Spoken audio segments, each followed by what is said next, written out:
how are you? My name is Marla, and I wanted to get on here real fast. I hope everybody had a great day. We finished, it takes us forever to get through math lessons. So I have a little bit of time because my son today has Boy Scouts. So I take a little bit of time to get a little glass of wine and kind of like relax. It is work. It is a lot of work to homeschool your children. And if you have more than one child, it does become a little harder because you have different children at different levels, and not every child is going to be at the same level or ability of the other children in the different lessons. So math has always been hard for us. So we are not at the level that we want to be. But it's okay because when you homeschool, you are homeschooling a person, an individual person. And if you know law and you know that our Creator created each person equally in His image, then you know that we're all equal in creation. We are all the same as far as being created in His image, but we all have different talents and abilities. And so my son's not really motivated to sit down and calculate. So at this moment, he feels the frustration of doing math, and calculating and sitting there and working through problems, which is essential. So the basics he needs to master, and we're not going to move on until he has mastered it. And we're not going to skip pages because every page in the year it leads to mastery. And so next year it gets a little bit harder, but it's the same thing. And he sees it differently. So if we were doing averages, then you're going to see a little bit higher level. You see, if you're doing probability, you'll see a little higher. And it leads to algebra and other higher math areas. But the basics are crucial to master. You must master it, at least with a B or a C. You don't have to be an A student in every class. And I'm definitely not concerned with grading as far as I'm more concerned in making sure that he gets it, and we do lots of problems, which he hates. So in the past we used to play a little bit more games with math, but now we're doing sit-down work and actual problems. He does better in phonics, English spelling, and writing. In English he is at his level. Well, sorta. We're a year behind in English, but that's okay. In math, we are a year and a half behind. We're almost done with the years from last year because it takes us longer to accomplish. But in English, he does a little better, and he's starting to grasp the parts of the speech and how to write a sentence and how to write. He's almost there. He's really advancing. So I think we'll progress as once we get to all the classes in the same year. We'll progress faster as he gets older. So hopefully by the age of 11 or 12, he'll be in middle school. By the age of 12, he'll be in middle school. So up to the age of 11, you're really in elementary. So hopefully we'll get there. But we're doing cursive. He's doing really well in cursive. His writing has really improved. He has good penmanship, which a lot of kids today do not have, and I'm really happy for that. I'm more concerned in the reading and the writing, and my husband is more concerned in the math and the science. Those are his areas. But for me, if you can't read well, you can't do anything else well. So I'm really, we really work it, and I don't move on from the basics until I see that he actually has mastered it. I'm really particular, and I am a hard mom teacher. So, but I really work with him, and it's frustrating for me because I get frustrated. It's like, come on, Isaac, But I was, sometimes I chat and I talk on Facebook, and I really like communicating with my politicians on social media. And I really think that Facebook is a good avenue for communicating with your representatives. So I wanted to talk a little bit about a couple issues. So one, Governor Polis, our Honorable Governor Polis, which I love more than our mayor in Denver, not Hickenlooper. What is his name? I forgot his name now. He's a black dude, but he's a tyrant. What's his name? No, I forget his name. Hancock, Mayor Hancock. I am not happy with Hancock, and I really feel that we should recall him. He needs to be recalled because he does not, one, listen to any of the people who elected him and put him in the office, and two, he is rude, he is a tyrant, he doesn't read the Constitution, he doesn't know the state Constitution, he doesn't follow it, and he doesn't understand his role as mayor. His role as mayor is to enforce the laws of the county, and to be a check. So he has veto power over the laws that the county does, and he's not really vetoing things that are unconstitutional.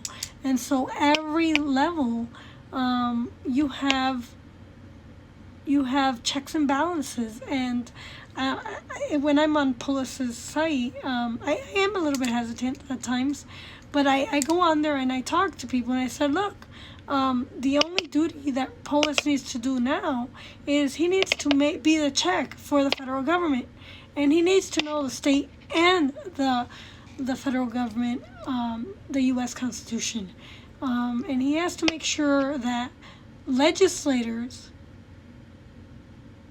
make law pursuant to the Constitution. And so I go on there, and my only goal in commenting is to educate the mass populace. I don't want to argue, but I do want to educate, and I want to spark thought, because the vast majority of people are not independent thinkers. They're free thinkers, which means that these people do whatever they want, and their morals are subjective. And my goal is our morals come from the Bible. Here in America, we have checks and balances, and we have mixed governments. And these mixed governments are supposed to be a check on each other. And each representative, they're supposed to be for the people and check each other. They're not for the parties. So I don't elect a Republican to be for the Republican Party. We don't elect Democrats to be for the Democrat Party. We elect Democrats or Republicans that uphold the Constitution and represent each of us individually. And that's the beauty of our system in America, is we are not a democracy. A democracy means that it's a majority rule, it's a mob rule, and we're not a democracy. And our founding fathers in the Federalist Papers, they strictly were against a democracy, a pure democracy. We are not a democracy. We are a republic on all levels of the government of our nation. And the federal level is truly very limited. And per the Constitution, per the Federalist Papers, the federal government is very limited in what they can do, and they cannot amend the Constitution if it contradicts Articles 1, 4, and 9, which there are 2 amendments that contradict and are null and void because they contradict 1, 4, and 9. Amendment number 16 and amendment number 17. Number 17 is an amendment for the states. In Article 1, Section 10, I believe it is. Don't quote me on that one. I believe that one says that the Senate is for the states. And Article 7 and Amendment 17 removes the electability of the Senate by the states. So the states really elect put people who are going to represent the state in the Senate, and they are a check on the House. And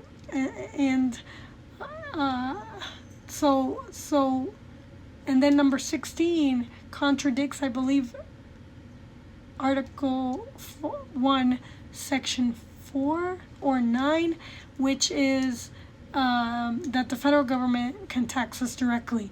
That is incorrect. The federal government was not meant to tax us, the individual people, directly.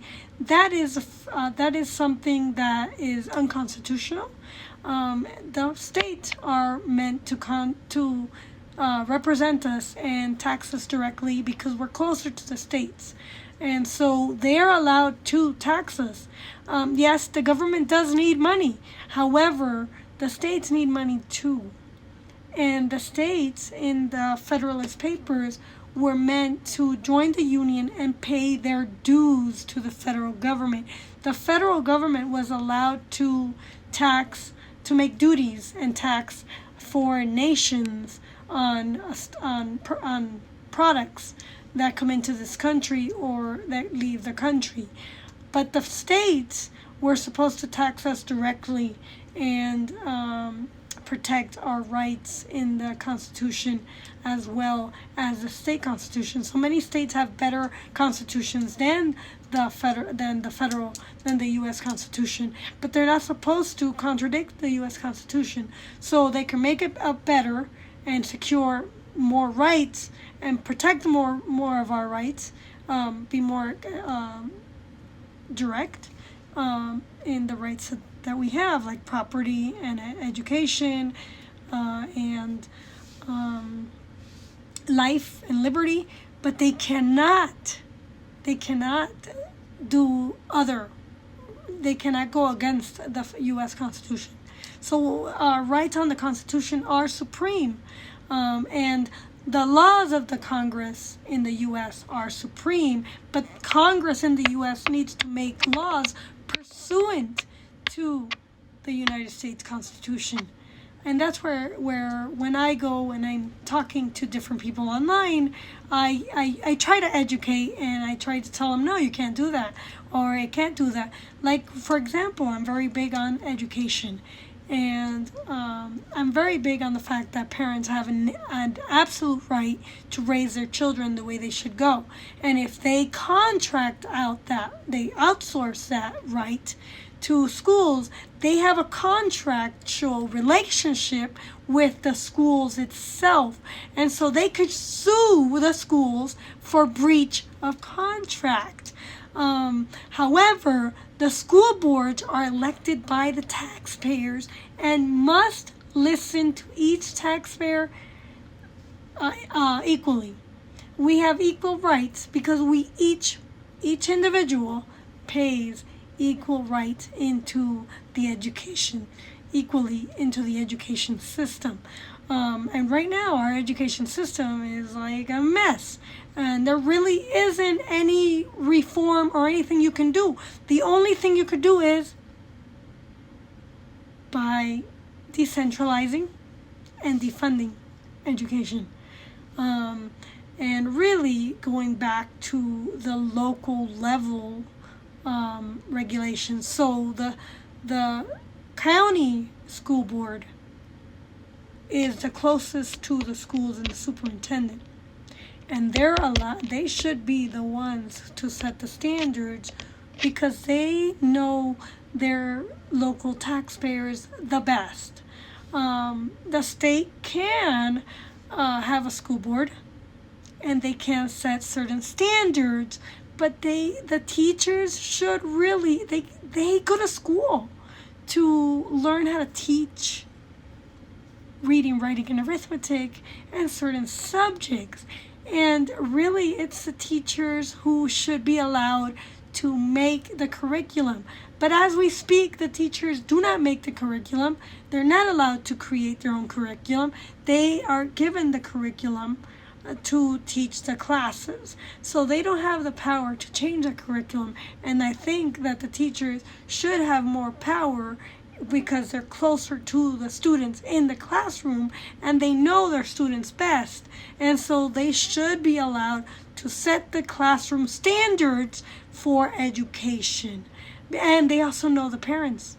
They're really close. So it should be a parent-teacher relationship. And you should be able to, and because the parents pay into the tax system, it is free. So the parents should be able to sue their school for not providing the education that is expected when they outsource the education of their need. So that is something that I am very big on, and I am with No Left Turn. So at first I was with Moms for Liberty, but in my state we don't have Moms for Liberty, and so I have to build relationships and see who I can collaborate with to move forward and create a charter.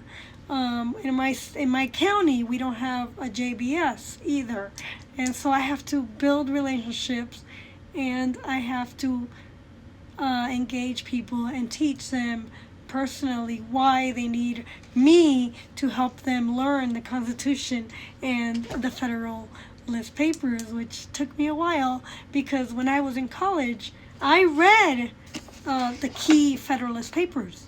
But when I read it in college, I barely understood it. It took me a long time to finally wrap my mind around the Federalist Papers because I didn't have the reading skills to read harder reading, which is, it's in certain respects it is harder reading because they phrase their words and their sentences are way different than we phrase them. We're very simplistic nowadays, and most people cannot read well.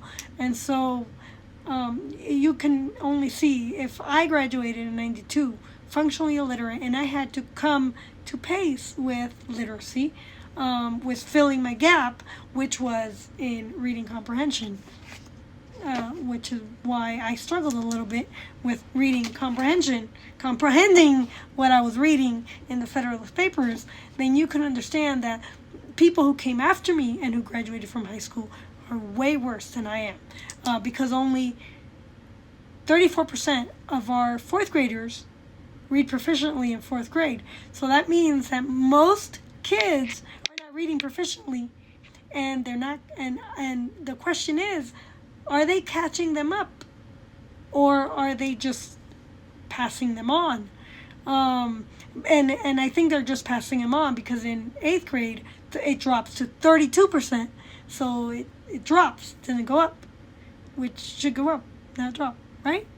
So if 32% are reading in 8th grade proficiently, then most kids are graduating not being able to read proficiently. And that is a concern for me. And that's why you should join all my groups. I have a group that's called Colorado Parents for Liberty, Colorado, and I have a Parents for Liberty in Denver. So you should join those groups on Facebook, on Gab. On Gab, it's Colorado Parents for Liberty. I'm going to grow that one first. And I'm also on Instagram, so you could join me on Instagram. You could like my Marla Benavides candidate for school board and help support me there. And I'm also a affiliate for Amazon. And so you could join my group, my Marla's Book Club on Facebook and Marla's Book Club on Gab. And I'm also on Clout Hub, so you can join me there. I'm also on Rumble, but I haven't used it yet because on here, my source of information comes from books. And so I'm not a journalist or a news person. I'm not going to criticize what goes on in the media, other than the fact that I might tell you, okay, when I comment on certain politicians, this is what happens. I try to educate in their threads. When I comment on posts in No Left Turn, I try to educate as well and just spark thinking. My whole goal is just to get you thinking. And my goal is not to argue with you, not to change your mind, not to influence you. However, if I could spark your thinking and I do influence you to my opinion, which is backed by what I read, I've done a good job. Right? And so I will start teaching the Constitution. So I think that you should join these clubs and help support me. And then at some point, once I might start offering the classes. And the first 50 people will get the first constitutional study for free. But it won't be I'm not going to be expensive. I just want to educate. And I want to share my knowledge and wisdom with people. It took me quite a while to start connecting our history. I did not have all the connections after college, and it took me a while to actually start connecting to really be able to enlighten others. And at the same time, it took me a while to learn how to sell and market, and I have a lot of experience in those areas, and I thank Usborne Books and More for allowing me to learn how to be independent and learn how to sell, market, while I was a independent consultant. I am no longer an independent consultant. I feel that I should be more of an affiliate marketer and just promote products that I love and get a small commission for it. And I feel that people should come to me, not me to go to them. So if I'm providing value, I think that you will support me in that way, right? So anyways, that's all I wanted to say today. And I hope you got something out of this. And my affiliate code is Marla's Book Club -20 on Amazon. So you can, I will put it down here and maybe allude you to one product, and you could buy that one. You could also buy my book, How to Teach Your Children to Read in 3 Simple Steps. And that helps a lot. If you could buy the book and also comment on it, I would appreciate it. Really, I would. So, anyways, talk to you later.